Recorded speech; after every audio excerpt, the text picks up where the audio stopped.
দিল্লির আকাশে বড্ড বেশি ধোঁয়াশা, তীব্র বায়ু দূষণে ঘরের বাইরে যাওয়া দুষ্কর, দম বন্ধ হয়ে আসে মাঝে মধ্যেই। তাই বাসিন্দাদের ঘরের বাইরে না যাওয়ার পরামর্শ দেয় দিল্লি প্রশাসন।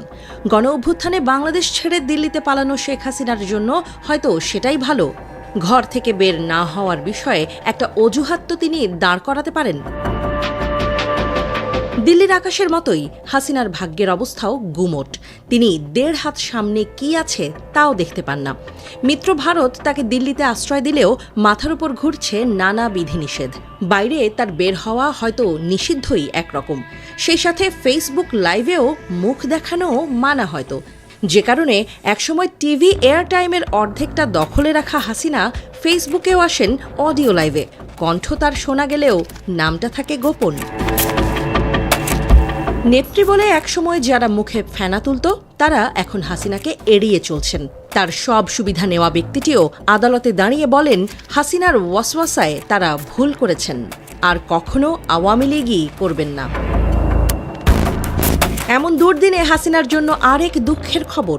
আন্তর্জাতিকভাবে প্রমাণ হয়ে চলেছে তার অপরাধ। বিশ্বের সব রাষ্ট্রের প্রতিষ্ঠান, জাতিসংঘের প্রতিবেদনও যাচ্ছে তার বিপক্ষে। কাজে লাগছে সেই অ্যাওয়ার্ড।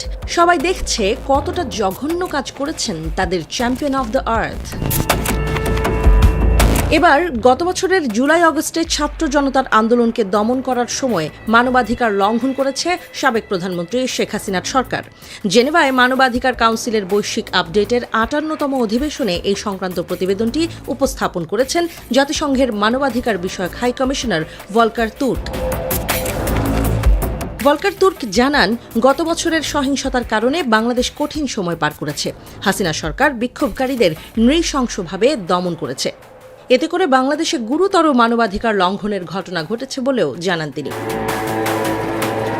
জাতিসংঘের এই কর্মকর্তা বলেন, বাংলাদেশ এখন নতুন ভবিষ্যতের পরিকল্পনা করছে এবং তাদের এই প্রতিবেদন এক্ষেত্রে বড় ভূমিকা রাখবে বলে আশা তার।